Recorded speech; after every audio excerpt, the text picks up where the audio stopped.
जय हिंद दोस्तों, आप सभी का स्वागत है अपने YouTube channel SG global point में। आज हम इस टॉपिक में बहुत ही महत्वपूर्ण टॉपिक पढ़ने वाले हैं जो क्लास 10 साइंस बोर्ड 2023 के लिए बहुत ही महत्वपूर्ण होने वाला है। ठीक है ना। तो ध्यान दीजिएगा, जो हमारा टॉपिक है कि जैव शक्ति सिद्धांत पर टिप्पणी लिखिए। ठीक है, ये आपका क्वेश्चन मोस्ट इम्पॉर्टेंट क्वेश्चन है जो आपके एग्जाम में क्वेश्चन 2 नंबर में पूछा जाता है। ठीक है ना, या तो 2 नंबर में पूछा जाएगा या तो 1 नंबर में पूछा जाएगा। ठीक है ना, मैक्सिमम बार आपका 2 ही नंबर में इस क्वेश्चन को पूछा गया है कि आप जैव शक्ति सिद्धांत पर टिप्पणी लिखिए। ठीक है ना, या जैव शक्ति सिद्धांत क्या है। ठीक है ना, तो इस वीडियो हम जानेंगे कि आपको कौन कौन सी गलतियां नहीं करना है। ठीक है ना, यानी आपको ये गलतियां कभी भी नहीं करना है वरना आप पछताएंगे। ठीक है, तो चलिए हम स्टार्ट करते हैं कि कौन कौन सी हमें गलतियां नहीं करनी चाहिए और जो जैव शक्ति सिद्धांत है वो क्या है। तो बिना हम देर की स्टार्ट करते हैं। एक बार ध्यान दीजिएगा यहाँ पे क्या लिखा जा रहा है। देखिएगा, कह रहा है कि फ्रांसीसी वैज्ञानिक बर्जीलियस के समय तक वैज्ञानिक जैव जगत से प्राप्त यौगिक में किसी भी यौगिक को प्रयोगशाला में संश्लेषित करने के लिए में असमर्थ थे। इस कारण यह धारणा बन गई कि जैव जगत से प्राप्त होने वाले यौगिक का निर्माण प्रयोग में नहीं किया जा सकता है। ठीक है ना, ये फ्रांसीसी वैज्ञानिक ने बताया। ठीक है ना, फ्रांसीसी वैज्ञानिक वर्जिलियस के समय तक वैज्ञानिक जैव जगत से प्राप्त यौगिकों या यौगिक में से किसी भी यौगिक को प्रयोगशाला में संश्लेषित करने में असमर्थ थे। इस कारण यह धारणा बन गई कि जैव जगत से प्राप्त होने वाले यौगिक का निर्माण प्रयोग में नहीं किया जा सकता है। ठीक है ना, फिर देखिएगा यहाँ पे कह रहा है क्या, जो बर्जिलियस वैज्ञानिक थे उन्होंने क्या बताया। ठीक है, तो ध्यान दीजिएगा,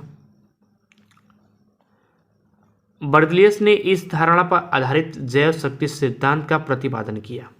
ठीक है, यानी जो बर्जिलियस का समय जो वैज्ञानिकों ने बताया कि जितने भी यौगिक हैं उनका निर्माण प्रयोग में नहीं किया जा सकता है, तो बर्जिलियस ने इस धारणा पर आधारित जैव शक्ति सिद्धांत का प्रतिपादन किया।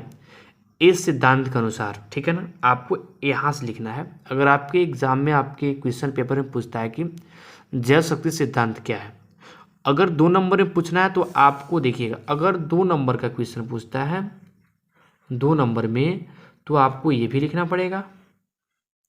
ठीक है ना, और 1 नंबर में पूछता है तो केवल आप इसको लिख सकते हैं, आपको एग्जामिनर नंबर दे देगा। ठीक है ना, यानी 1 नंबर के लिए इसको और 2 नंबर के लिए इसको और इसको दोनों को लिखना पड़ेगा, तब आपको एग्जामिनर 2 में 2 मार्क्स देगा।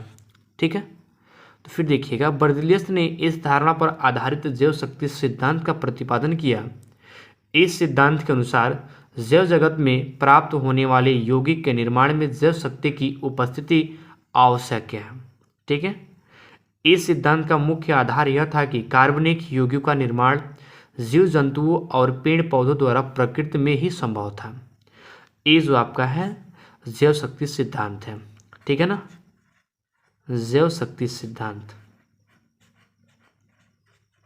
जैव शक्ति सिद्धांत जो कि अपने एग्जाम कॉपी में ऐसे लिखना है जैसे आप यहाँ देख रहे हैं।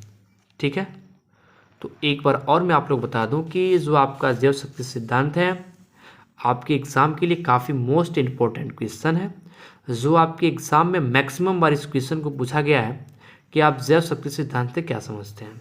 ठीक है, तो फिर मैं आपको यहाँ समझा रहा हूँ। देखिएगा, फ्रांसीसी वैज्ञानिक वर्जिलियस के समय तक वैज्ञानिक जैव जगत से प्राप्त यौगिकों में से किसी भी यौगिक को प्रयोगशाला में संश्लेषित करने में असमर्थ थे।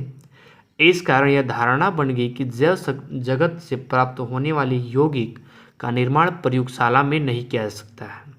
ठीक है, बर्जिलियस ने इस धारणा पर आधारित जैव शक्ति सिद्धांत का प्रतिपादन किया। इस सिद्धांत के अनुसार जैव जगत में से प्राप्त होने वाले यौगिक के निर्माण में जैव शक्ति की उपस्थिति आवश्यकता है या आवश्यक है। इस सिद्धांत का मुख्य आधार यह था कि कार्बनिक यौगिकों का निर्माण जीव जंतुओं और पेड़ पौधों द्वारा प्रकृति में ही संभव है। यही जो आपका है जैव शक्ति सिद्धांत है। ठीक है ना, अभी तक आपने इस चैनल को सब्सक्राइब नहीं किया है तो चैनल को सब्सक्राइब कर लें।